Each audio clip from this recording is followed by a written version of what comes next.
Hola, muy buenos días familia, estoy muy contenta por volveros a ver por medio de esta transmisión. Y si es la primera vez que nos acompañas, te invito a que te conectes todos los domingos a las 10:15 am. Hemos preparado un programa muy especial para ti. Amigos y familia, los invito a que adoremos todos juntos. Los dejo con la banda de Comunidad Sublime Gracia.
No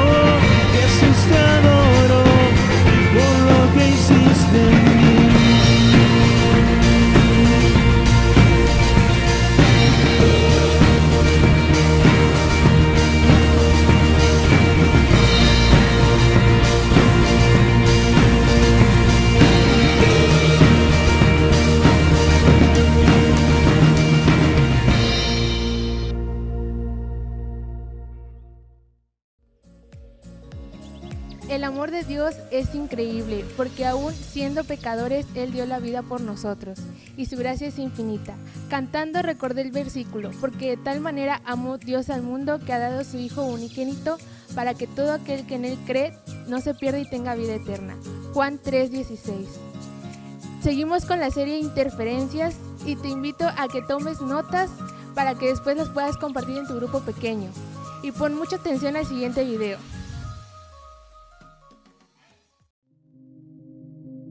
Éfeso fue una de las 12 ciudades jónicas a las orillas del mar Egeo, y se trataba de un importante centro religioso, cultural y comercial en la antigua región de Asia Menor. La ciudad fue uno de los puertos marítimos más grandes de la antigüedad, aunque desde el siglo V en adelante su puerto fue abandonado. Actualmente sus ruinas constituyen una atracción turística importante.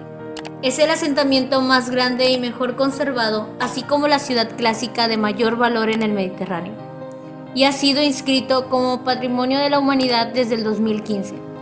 Éfeso cuenta con el templo de Artemisia, que es considerado una de las 7 maravillas del mundo antiguo. Pero Éfeso fue y es mucho más que todo esto.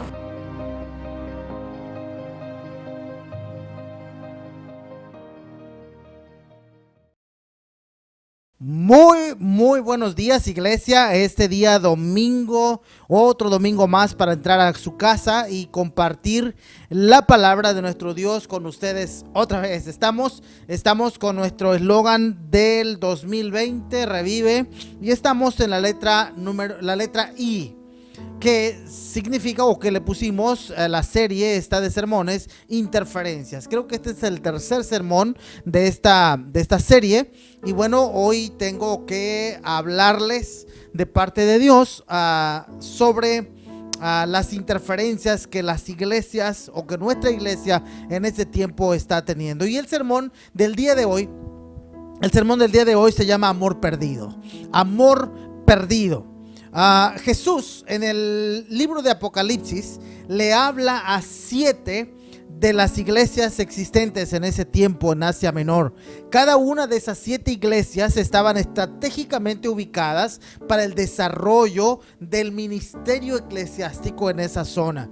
Cada una de ellas representa algo que hace interferencia a la iglesia de hoy en día. O sea que esas iglesias reflejan la condición, la situación de nuestras iglesias en este tiempo 2020, porque la iglesia de hoy tiene los mismos problemas que aquellas tenían. Así que pongamos mucha atención, porque hoy Dios sin duda nos va a decir algo, nos hablará algunas verdades. Tal vez algunas serán halagos, algunas serán reproches, algunas serán reprensiones de parte de Dios. Así que estemos listos, porque hoy vamos a hablar de la primera iglesia que recibe el mensaje en el libro de Apocalipsis capítulo 2. ¿Listos? Muy bien, quiero iniciar esta plática contándoles un poquito acerca de mí. Cuentan mis padres que cuando yo era muy pequeño, ellos decidieron entregar su vida a Jesús. Así que gran parte de mi vida la he pasado dentro de las paredes de alguna iglesia, asistiendo a escuela dominical, asistiendo a las clases de niños, asistiendo a los jóvenes, asistiendo a diferentes, actividades de las iglesias. Y bueno, yo crecí mucho en ese tiempo dentro de las iglesias bautistas, y bueno, nosotros aprendimos mucho. Y bueno, me congregué en una iglesia durante mucho tiempo donde creíamos que sabíamos todo acerca de Dios, o donde aprendíamos cosas muy importantes acerca de Dios. Creíamos saber lo que le gustaba a Dios y lo que no le gustaba a Dios. Creíamos saber qué doctrina era la correcta y cuál doctrina no estaba bien. Y nosotros diferenciábamos muy bien las iglesias que tenían la sana doctrina y también las iglesias que no tenían la doctrina correcta, decíamos nosotros. Y cuando estas iglesias, según nosotros, no tenían la sana doctrina, y entonces no nos juntábamos con esas iglesias, y hasta decíamos: no les llamen hermanos a aquellos, porque ellos no son nuestros hermanos. Así que no les llamábamos hermanos. A veces nuestro propio pastor decía que no les llamáramos hermanos porque ni primos eran. Era algo terrible, porque era la forma en que ellos concebían, o que ellos creían que poseíamos la verdad o la doctrina correcta. Aunque aquellos hermanos también fueran creyentes en Cristo Jesús, solo que no estábamos en sintonía denominacional. Y entonces por eso decíamos, no, ellos no son cristianos. Si alguien asistía a nuestra iglesia o a nuestra congregación, le llamábamos hermano mientras esa persona asistía y cada domingo estaba con nosotros, entonces lo llamábamos hermano. Pero si por alguna razón esta persona fallaba, dejaba de asistir, o no sé, fallaba bebiendo otra vez, fumando o cometiendo algún pecado visible, entonces se nos era llamado para decir, ya no le digamos hermano porque ese dejó de ser hermano. Entonces las doctrinas se revelaban más o menos de esta forma. Si las hermanas usaban faldas o usaban pantalón, eso se reflejaría si estaba en lo correcto o estaba en una iglesia incorrecta. Si fumaban o no lo hacían, si tomaban o ya no lo hacían, si los hombres usaban pelo largo o corto, si aplaudían y decían gloria a Dios, tengan mucho cuidado porque esa iglesia es una iglesia muy liberal. Si tocaban el órgano, indicaba que estaban bien, era una iglesia con sana doctrina, porque ahí no se permite a la batería, no se permitían los bajos, las guitarras eléctricas, no, porque eso era muy escandaloso y entonces tal vez estábamos abandonando la doctrina correcta. Y bueno, yo estuve congregándome en iglesias así, en una iglesia así, pero después de estar en una iglesia con estas características, tuve la oportunidad también de asistir y estudiar a 2 de nuestros seminarios en México, 2 de los seminarios, uno muy conocido en el país, en donde aprendí muchas cosas de las que ahora creo. Para mi formación académica fueron muy útiles, tanto la iglesia como los seminarios fueron muy útiles para mí, pero llegué a un punto en donde creí que había otras formas de hacer iglesia. Creí que necesitábamos tal vez cambiar un poquito el formato, sin tanto ritualismo. Sentí que estábamos propagando más bien una religión o una denominación, más que estar propagando y exaltando a Jesús. Aunque no aceptábamos ser religiosos, porque de hecho decimos, no, yo no soy religioso. No aceptábamos ser religiosos, pero sí enfatizábamos más en una serie de formulismos, de tradiciones, como una iniciativa nuestra para estar bien con Dios o para intentar llegar a Dios. Pero entendí que Jesús es mucho más que eso. Entendí que Jesús va más allá. Es la iniciativa de Dios para alcanzar a los hombres y así tener una relación personal con Él y no vivir en rituales y reglamentos humanos. La religión es una organización sin vida, aburrida y tediosa. En este día, hoy domingo, vamos a conocer una iglesia muy parecida a las nuestras. Y Dios, al igual que a aquella iglesia, Dios tiene algo que decirnos también a nosotros hoy en este tiempo sublime gracia. Dios quiere cambiar y quiere que transitemos, no que cambiemos la doctrina, pero sí que cambiemos nuestra actitud al hacer iglesia. Y quiero compartir el pasaje bíblico que está en Apocalipsis, capítulo 2, versículos 1 en adelante. La palabra de Dios dice de esta manera. Quiero que veamos la primera iglesia, el mensaje que recibe. Dice la Biblia de esta manera, Apocalipsis 2, escribe al ángel de la iglesia en Éfeso, el que tiene las 7 estrellas a su diestra, el que anda en medio de los 7 candeleros de oro, dice esto. O sea, Dios hablándole a la iglesia. Yo conozco tus obras, le dice, y tu arduo trabajo y paciencia, y que no puedes soportar a los malos. Y has probado a los que se dicen ser apóstoles y no lo son, y los has hallado mentirosos. Y has sufrido y has tenido paciencia. Has trabajado arduamente por amor de mi nombre y no has desmayado. Pero tienes esto, que aborreces las obras de los nicolaítas, las cuales yo también aborrezco. Así comienza Dios hablándole a la iglesia de Éfeso y le está diciendo: Éfeso, tienes una actitud muy buena en cuanto a las cosas que no están bien. La iglesia de Éfeso estaba en esta ciudad llamada así, Éfeso era una ciudad próspera, La ciudad de Éfeso era una ciudad próspera, por cierto, era un puerto donde había mucho comercio, era una ciudad de mucho movimiento. La ciudad de Éfeso tenía un templo muy emblemático. Era un templo dedicado a la diosa Diana o Artemisa, y se practicaba la prostitución ahí en ese templo. Había una potestad espiritual muy fuerte en esa ciudad. Había mucha brujería también, había hechicería, había muchas cuestiones de sincretismo religioso con las cuestiones paganas. La iglesia de Éfeso se volvió una iglesia muy fuerte y muy sólida en su doctrina, porque necesitaba protegerse de todo este entorno que tenía en la ciudad. Y es entonces que el Señor le habla a la iglesia de Éfeso, y lo primero que Dios le dice a la iglesia de Éfeso es que era una iglesia disciplinada. Claro, la iglesia de Éfeso necesitaba ser una iglesia disciplinada, porque todo su entorno alrededor de ella había mucho liberalismo, había mucha promiscuidad, mucha prostitución, mucho pecado alrededor de ella, de la iglesia. Y entonces fue una iglesia que se dedicó a conocer a Dios, que se dedicó a vivir para Dios, se dedicó a caminar según los principios de Dios. ¿Y eso era malo? No. De hecho, Dios le halaga eso. Dios le dice a Éfeso: yo te conozco muy bien, iglesia. Sé que haces bien el trabajo. Yo me paseo en medio de ti y sé que las cosas que haces las haces muy bien. O sea que lo que Jesús le estaba diciendo era: eres una iglesia profesional. No es una iglesia que inventa cosas y a ver cómo sale. No, las hacía muy bien. Era una iglesia incansable, era una iglesia perseverante, era una iglesia que no soportaba a los malos. Era una iglesia que luchaba por la verdad y por la santidad.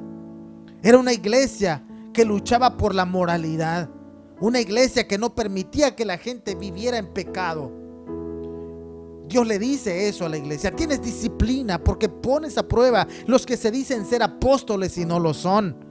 La iglesia de Éfeso sabía lo que era bueno y lo que era malo. Vean a quienes ponían a prueba: a los que se decían ser apóstoles. A los líderes, antes de liderar, los ponía a prueba. Una iglesia conocedora, una iglesia con profundidad doctrinal, una iglesia con mucha capacidad de conocimiento de Dios. Pero además, Dios también les halaga y les dice: además, iglesia, yo sé que ustedes son una iglesia sufrida, que han sufrido por la verdad, han sufrido por mí, han mantenido y han puesto la bandera en alto de mi nombre, a pesar del sufrimiento, a pesar de las persecuciones que hay en contra de ustedes. O sea que Éfeso, la iglesia de Éfeso, era una iglesia que había madurado en medio del sufrimiento y no había desmayado. Era una iglesia perseverante, una iglesia incansable, una iglesia paciente, una iglesia íntegra, una iglesia que luchaba por la verdad, una iglesia con mucha disciplina. O sea que era una iglesia ejemplo. Era una iglesia que a cualquiera nos gustaría asistir a una de esas. Con mucho conocimiento, hacían bien las cosas, no hacían las cosas a ver cómo sale, no, eran profesionales en cuestiones de hacer iglesia. Eran personas muy preparadas. Pero a la iglesia no solamente se le halaga eso. ¿Eso es malo? No, eso es muy bueno porque hacían las cosas bien. Yo me acuerdo de la iglesia donde vengo, siempre hacíamos, me acuerdo yo que tenían mucho cuidado en el comportamiento de los demás de la iglesia. Si alguien andaba haciendo cosas incorrectas o vivía una vida un poco, no sé, desordenada, se le llamaba y se le llevaba a juicio, o más no tanto a juicio, sino a un diálogo con el pastor, con los líderes, y luego lo pasaban a sesiones de negocios y había una disciplina ahí. Y yo estuve en una iglesia así. ¿Es malo hacer eso y cuidar eso? No. Pero a la iglesia de Éfeso no solamente se le halaga eso. La iglesia de Éfeso tenía un problema. La iglesia de Éfeso recibe un reproche de parte de Dios. Dios tiene algo contra ella. Y esto quiero compartir con ustedes porque creo que este es el énfasis de este sermón. La segunda cosa que Dios le dice a la iglesia de Éfeso es que había dejado su primer amor. Has dejado tu primer amor, Éfeso. Iglesia, has dejado tu primer amor. La iglesia de Éfeso dejó algo que antes tenía. Veamos cómo se lo dice el Señor. En Apocalipsis capítulo 2, versículos 4 y 5 dice esto: pero tengo contra ti, le dice el Señor, que has dejado tu primer amor.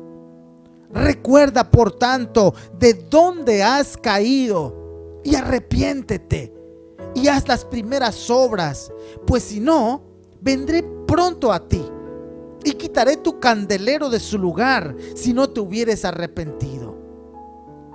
Vean, esto está tremendo.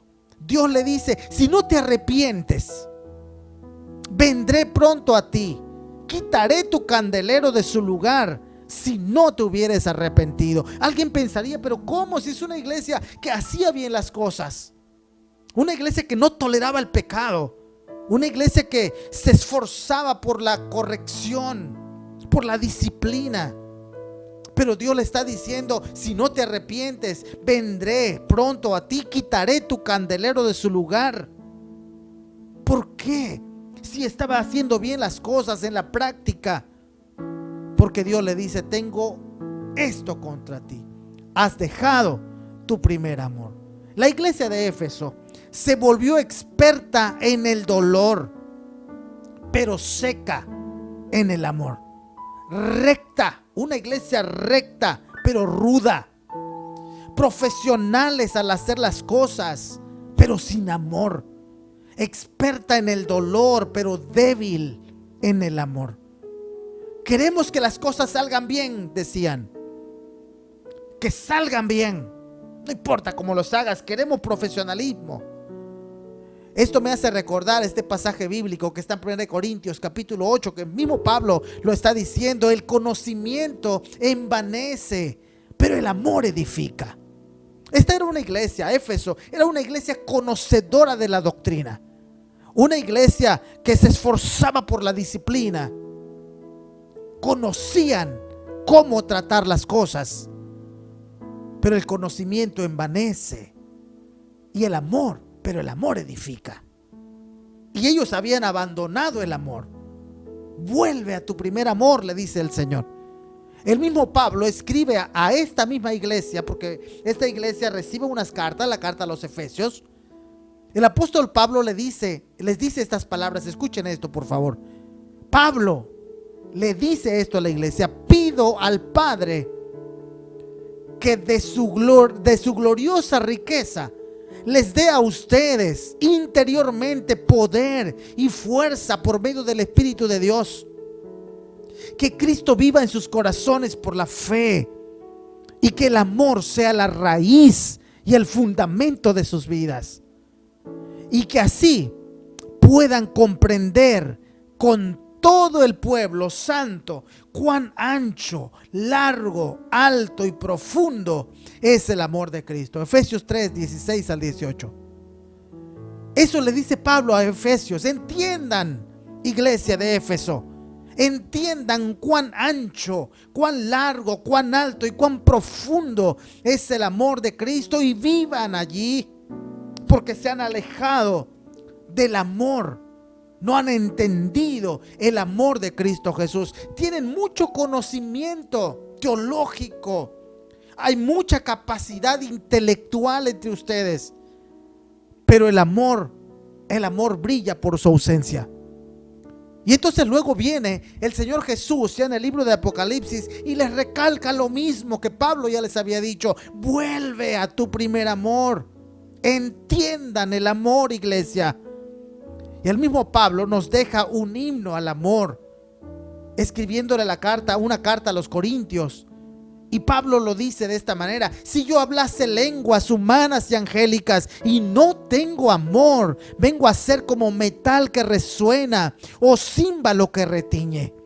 Y si tuviese profecía y entendiese todos los misterios y toda ciencia, y si tuviese toda la fe, de tal manera que trasladase los montes, pero no tengo amor, nada soy. Y si repartiese todos mis bienes para dar de comer a los pobres, y si entregase mi cuerpo para ser quemado, pero no tengo amor, de nada me sirve. Lo que Pablo está diciendo: aunque yo sea muy inteligente, aunque yo sea muy dadivoso, aunque yo sea muy correcto, pero si no hay el ingrediente amor, todo eso es como un metal que hace ruido y nada más. Un metal que hace ruido, un címbalo que retiñe y nada más. Éfeso era una iglesia muy activa y hacía muchas cosas, pero las hacía bien. Muchas cosas y las hacía muy bien, con mucho profesionalismo. Había puntualidad, había disciplina, había evangelismo, era una iglesia trabajadora, pero había algo en el corazón de Éfeso que no estaba bien. La iglesia se ocupó en las obras y dejaron a un lado lo que realmente Dios quería que fueran. Jesús, más que ver el trabajo que haces y los resultados que das, Él mira tu corazón. Eso va de la mano. Las dos cosas van de la mano. Y el reclamo de Jesús es que Éfeso había dejado su primer amor. Había dejado su primer amor. Y le dice: tengo esto contra ti y arrepiéntete. Tal vez diríamos: pero ¿de qué me voy a arrepentir si yo estoy haciendo bien las cosas? ¿De qué me voy a arrepentir si no ves que yo rechazo lo malo? Yo me esfuerzo por vivir en santidad. Me esfuerzo por la disciplina. Me esfuerzo por el orden. Conozco la Biblia. Pero el Señor dice: has dejado tu primer amor. Has dejado tu primer amor. Pero entonces aquí la pregunta: pero entonces, ¿qué es el primer amor? ¿Qué significa eso? ¿Qué queremos decir con volver al primer amor? ¿Qué es el primer amor? Quiero darles algunas cosas acerca de qué es el primer amor. Es cuando Jesús es el número uno en tu vida. El primer amor es cuando Jesús ocupa el primer lugar o el número uno en tu vida. En Apocalipsis dice la Biblia que Jesús es el alfa y la omega, el principio y el fin. En el griego hay un alfabeto que empieza con una letra que se conoce como alfa y la última letra como la omega. Y Jesús dice: yo soy el alfa y la omega, el principio y el fin. Si lo hacemos personal, diríamos: Jesús es mi alfa y mi omega. Jesús es mi principio y el fin. O sea que, ¿qué quiere decir eso? Que todo lo que haces está en Jesús y que tu jornada tiene que empezar con Jesús y terminar con Jesús, porque Él es el autor y Él es el consumador de nuestra fe. Esto fue lo que olvidó la iglesia de Éfeso, que Jesús era el alfa y la omega, el principio y el fin de sus vidas, que Él es el autor y consumador de su fe. La iglesia lo olvidó. La iglesia se ocupó en cosas y no se ocupó en Él. Eso es interesante que como iglesia lo entendamos. La iglesia empezó a servir a Jesús, pero se olvidaron de atender al Rey y estar con el Rey. En lo práctico sería de esta manera, más o menos. Antes de iniciar un negocio, antes de iniciar una relación, antes de cualquier cosa, tienes que ir con tu alfa, con el alfa, y dile: Señor Jesús, si esto es de ti, dame oportunidad de empezar. Pero si no es de ti, entonces, si no estás de acuerdo con esto que estoy pensando iniciar, entonces no empiezo este camino, porque yo respeto a Jesús, yo te respeto a ti, porque tú eres el número uno en mi vida. Tú eres mi primer amor. Y no puedo dejarte a un lado para escoger otro amor. Tú eres mi primer amor y te pongo en primer lugar. El primer amor, entonces, es poner a Jesús en primer lugar en tu vida, como tu alfa y como tu omega. Pero también el primer amor es cuando descubres y encuentras el verdadero amor. Verdadero amor. Hay muchos tipos de amor. Y es más, ahora las relaciones interpersonales se dicen amar. Pero hay un verdadero amor. Antes de llegar a Cristo, muchos no sabíamos lo que era el verdadero amor. Es más, muchos ahora están confundidos acerca de quién es su primer amor. Pero cuando vienes a Jesús y te encuentras con un Dios que perdona tus pecados y que te acepta tal como eres, entonces descubres que Él es tu primer amor. Miren lo que dice el apóstol Juan: en esto consiste el amor. En esto consiste el amor. No en que nosotros hayamos amado a Dios, sino que Él nos amó a nosotros y envió a su Hijo en propiciación por nuestros pecados. En esto consiste el amor, en que Él nos amó a nosotros primero. Este es tu primero y verdadero amor, porque sin pedirte permiso, Él te amó. No importa lo que eres. Y escucha bien, pon mucha atención a esto que te voy a decir. Tú no puedes hacer nada más para que Cristo te ame más. Tú no puedes hacer nada más para que Cristo te ame más. Hay gente que piensa que haciendo cosas Dios le amará más. Eso no es verdad. Él ya te amó. Él te ama y Él te amará. Tampoco puedes hacer cosas para que Dios te ame menos. El amor de Dios no mengua tampoco. El primer amor es Dios. Él te amó como eres. A pesar de lo que hacías, Él decidió amarte. Nunca nadie nos había amado así como Jesús. ¿Estás consciente, iglesia, que tú estás ahí, que yo estoy aquí por el amor de Jesús? Jeremías dice estas palabras en capítulo 31, versículo 3. Jeremías lo expresa de esta manera: Jehová, dice Jeremías, se manifestó a mí ya mucho tiempo diciendo: con amor eterno te he amado, por tanto te prolongué mi misericordia. Hermanos, el amor de Dios ahí está. Ese es el primer amor. El primer amor, dijimos entonces, es cuando pones a Jesús en primer lugar en tu vida, como tu alfa y tu omega. El primer amor es cuando descubres y te enteras que Jesús te amó primero, sin pedirte nada a cambio y sin exigirte nada. Simplemente te amó. Él es tu primer amor. Pero también el primer amor es la pasión por Dios y el gozo de servirle. Sigues trabajando, le dijeron a Éfeso, pero perdiste el gozo, perdiste el amor. Sigues trabajando, pero perdiste la llama, el fuego del amor por mí. ¿Dónde está ese amor y esa pasión, iglesia? No se trata solo de hacer las cosas, se trata de hacerlo con amor y con pasión por tu Dios.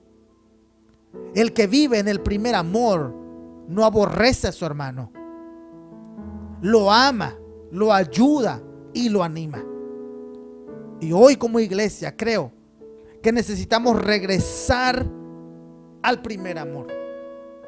No a los reglamentos. Es bueno vivir una vida moralmente correcta. Es bueno tener un orden de vida. Pero eso no basta. No debería de ser nuestro centro de atención como iglesia.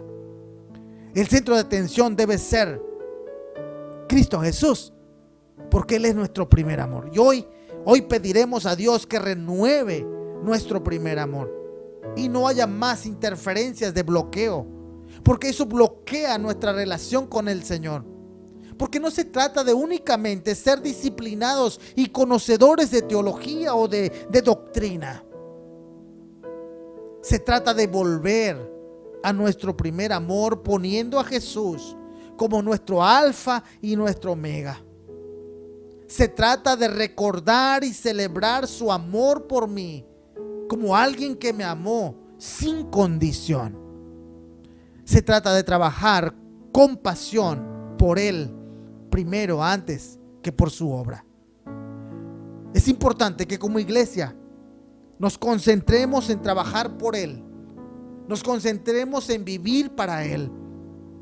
Pero antes de estar más ocupados en cosas, ocupémonos en Él, en la conexión con Él.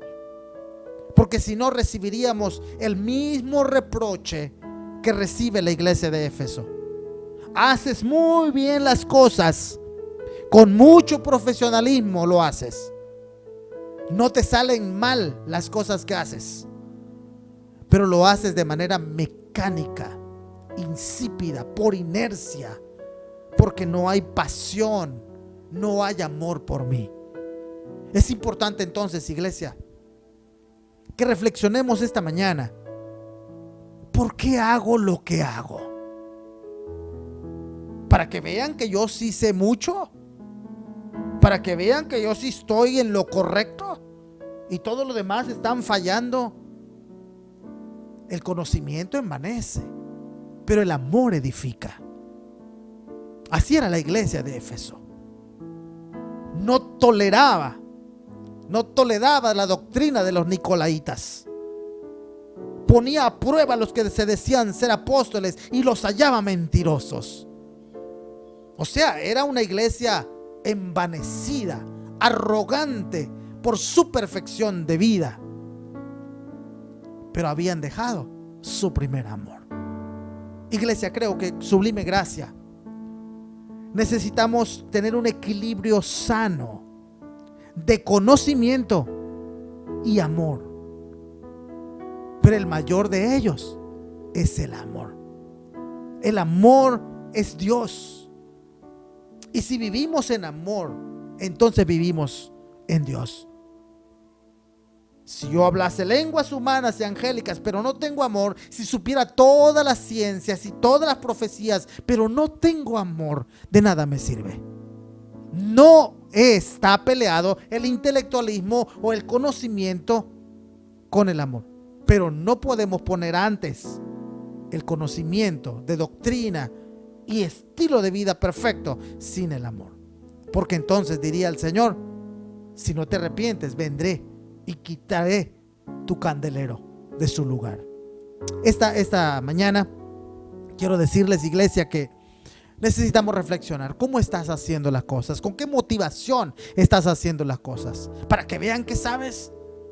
¿O porque sabes hacer las cosas pero no hay ese ingrediente, ese toque y pasión del amor hacia Dios? Entonces eres un címbalo que retiñe y nada más. Es importante entonces que vayamos al Señor y le digamos: Dios, tal vez estoy haciendo las cosas de esa manera porque las sé hacer. Yo desde muy pequeño comencé a hacer muchas cosas de iglesia y tal vez los estoy haciendo de manera mecánica, sin sentido o sin sentirlo. Y Dios hoy me está diciendo a mí y te está diciendo a ti: necesitas amarlo a Él antes que su obra. Ámalo a Él antes que su obra. Ocúpate en Él antes que en su trabajo. Y cuando eso suceda, entonces su amor se impregnará en nosotros y nosotros reflejaremos su amor al mundo. Y entonces los trataremos, miraremos a los que les hace falta perfección, les hace falta corrección, los miraremos con el ojo del amor de Jesús. Y no los juzgaremos, iremos por ellos y les ayudaremos. Si un hermano falla en nuestra iglesia, si un hermano no está haciendo bien las cosas en la iglesia, no lo juzgaremos. Aunque esté mal, no somos los que vamos a juzgar. Somos los que le amaremos y le ayudaremos. Y entonces habrá un equilibrio bueno para que la iglesia sea una iglesia fuerte y que el enemigo no interfiera en el crecimiento y desarrollo de Sublime Gracia. Voy a invitarte a que cierres tus ojos, por favor, y oremos y le demos gracias a Dios. Y si tienes algo que pedirle perdón a Dios, es tiempo de hacerlo. Decirle: Señor, creo que había hecho cosas, no sé, sin sentido o sin sentirlo. Me creía muy sabio, me creía conocedor y de mucho orden, pero creo que necesito un toque. Necesito una dosis de tu amor para poder vivir reflejándote a ti. Vamos a orar. Padre, estamos aquí hoy en este día para darte gracias, porque a través de la iglesia de Éfeso nos estás diciendo que no basta con hacer las cosas correctamente. Necesitamos tu presencia en nuestra vida, tu amor que suaviza todo y que nos ayudará a reflejarte a ti, al mundo que te necesita. Ayúdanos, Señor, a no ser una iglesia arrogante. Ayúdanos, Señor, a no ser una iglesia que juzga a los demás, porque no estamos en el papel de jueces. Ayúdanos, Señor, a amar al mundo como tú lo hiciste y a entregarnos por ella en servicio, por amor. Nos ponemos en tus manos, Señor, esta tarde, esta mañana. Nos ponemos en tus manos para que tú nos des la fortaleza y podamos caminar hasta el final, y que el enemigo no interfiera en lo que estamos haciendo para tu gloria y para tu honra. Te damos gracias, Señor, en el nombre de Cristo Jesús. Amén. Amén.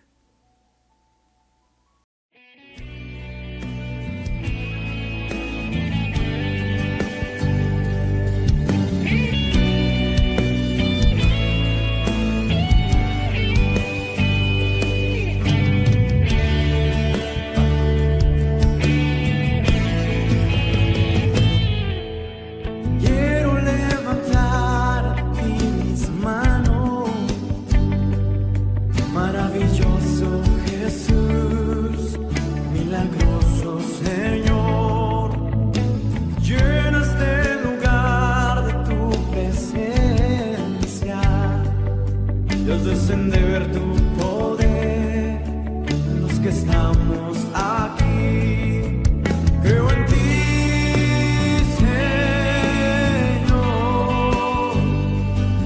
en lo que harás en mí, en mí, en mí. Recibe toda la gloria, recibe toda la honra, precioso Hijo de Dios. Recibe toda la gloria, recibe toda la honra, precioso Hijo de Dios.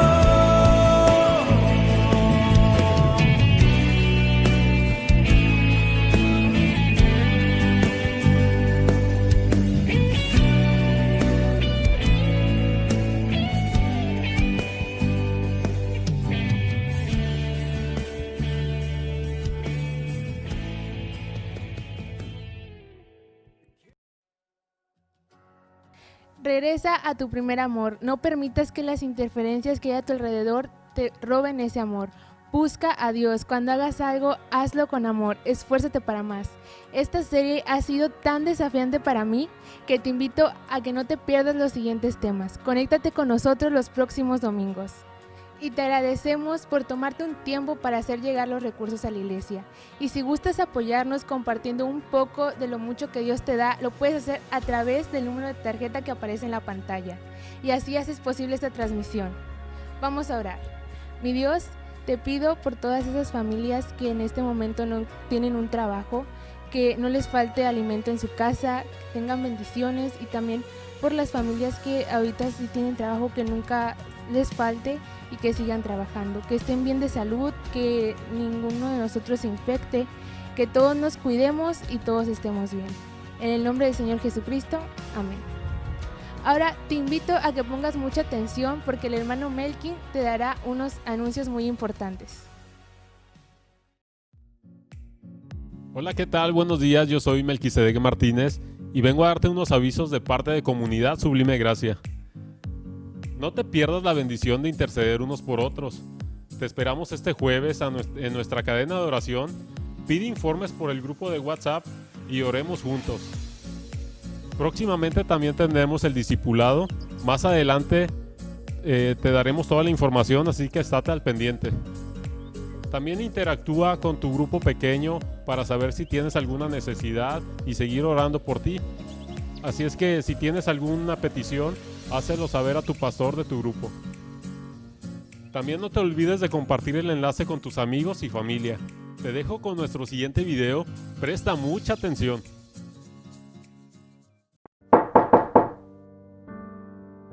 Hola familia, qué gusto verles, bienvenidos, pasen a mi casa, me da un gusto tenerlos aquí, pásenle, tomen asiento por favor. Saben, yo estoy muy contenta porque este 26 de julio estaremos llevando a cabo la celebración de la Cena del Señor y bueno, pues yo ya me estoy preparando, no sé si ustedes ya estén listos. Para llevar a cabo la Cena del Señor necesitamos los elementos como es el pan sin levadura, el vino, que lo representamos a través del jugo de uva, pues un vasito o una copita, lo que tengamos por ahí, para poder llevar a cabo la Cena del Señor. Pero saben, es importante que tengamos en cuenta que esto no es algo así como que tan sencillo, como que tan a la ligera. Necesitamos recordar el sacrificio de nuestro Señor Jesucristo. En Juan 3:16 nos dice su palabra, que porque de tal manera amó Dios al mundo, que ha dado a su Hijo unigénito, para que todo aquel que en él cree no se pierda, mas tenga vida eterna. Les invito a que este 26 de julio llevemos a cabo nuestra Cena del Señor, no solamente para recordar su muerte, sino también su segunda venida.